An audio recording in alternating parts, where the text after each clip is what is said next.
All right, welcome back. Another day on the giant ATX 770 mountain bike to touring bike build project.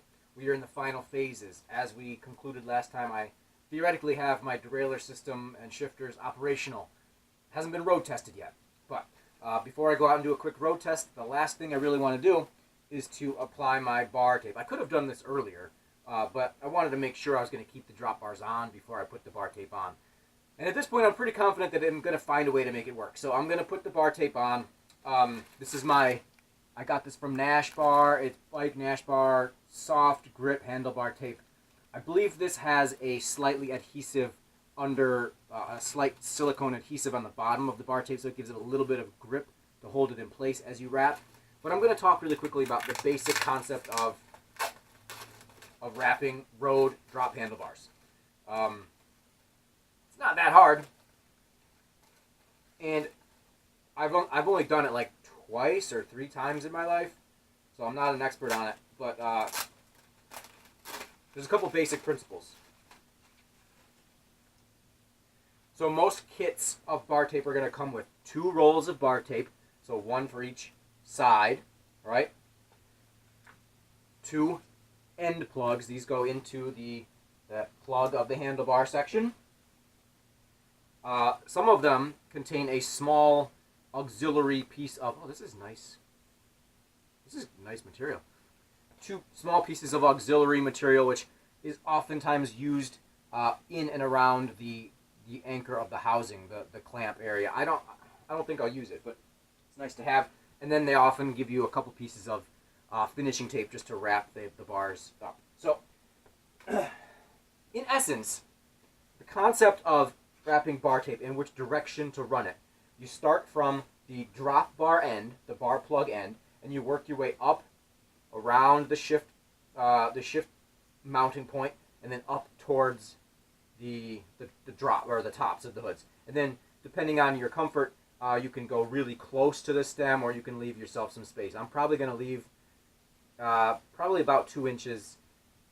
And one thing I'm going to do before I do that, I'm going to put a last piece of electrical tape right at about where I want my bar tape to end, so it holds the brake lever, the brake cable, down against the bar. So in essence, the only trick is which way to wrap the tape.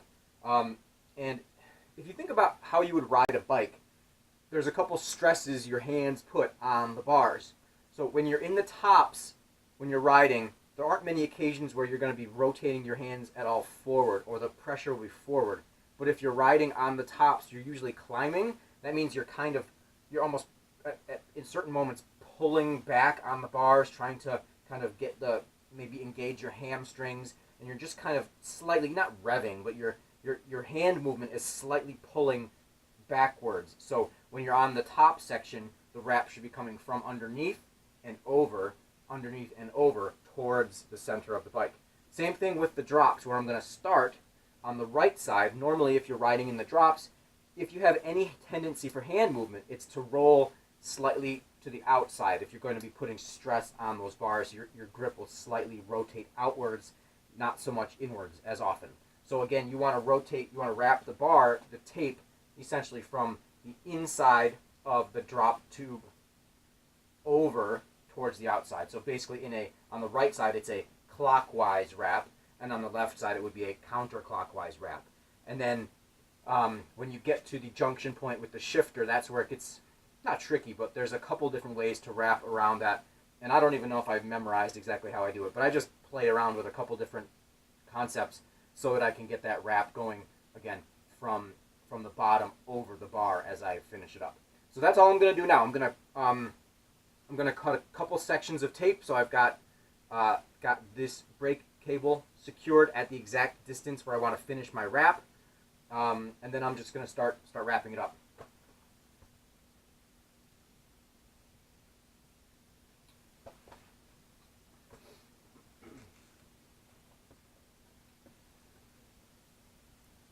So the bar tape has this just a little plastic seal on it. Remove that. And then this is a really nice, I like this. Ooh, I like this grip.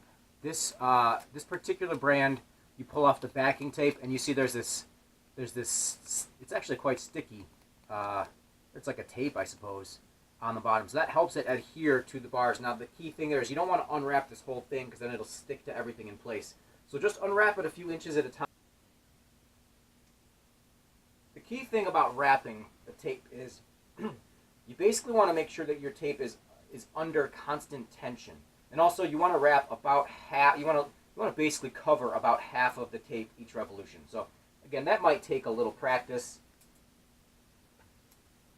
If you don't overlap it enough, then you run the risk of exposing the bar, especially as the tape ages and gets flexed a little bit under stress of riding. But if you overlap too much, then you run the risk of not having enough tape to get all the way up to where you want. The manufacturers are a little stingy with the tape. I don't know why they can't just give you a, I mean, this stuff isn't magic beans. Like, I don't know why they can't give you a little bit more so that you can feel free to make a couple mistakes or whatever along the way. But two things I want to check before I finalize the bar wrap. I want to pull down my hoods.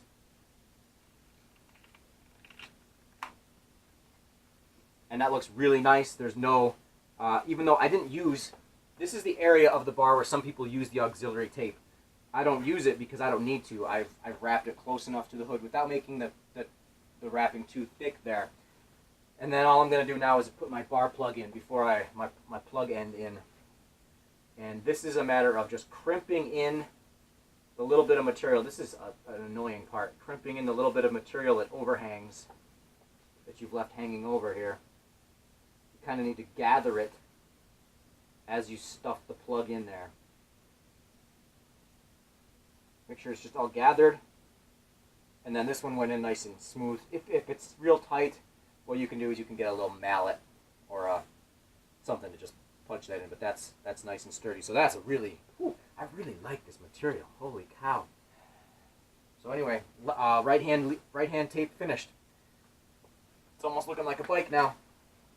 Alright, so now all I'm going to do is repeat that process. I'm going to wrap it, in this case, counterclockwise so that it's rotating over the top, away from the bike, mess around with the hood, and then I'm going to bring it back. I've already got this taped off, so this should go pretty quick.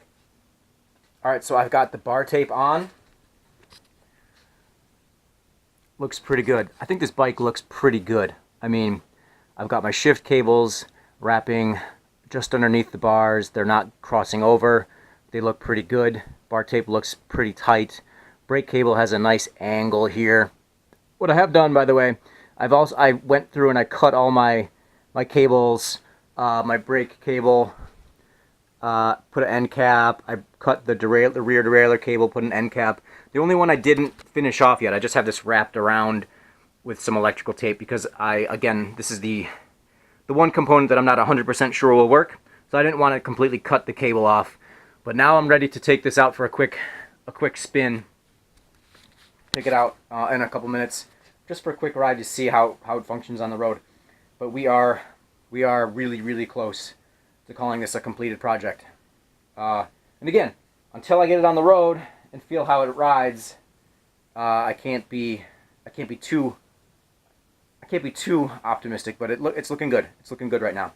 It's just for about 10 minutes each, just up and down the road for a few miles, just to go through the range of shifting and to maybe do a couple bursts of acceleration and just to see how it handles. I might take this over some bumps because this is supposed to be pretty pliable and compliant and comfortable as a ride. At least that's the idea. That's part of the whole deal with steel. I'm also I'm itching to take a final weight of this bike, so I probably am going to go do that as well.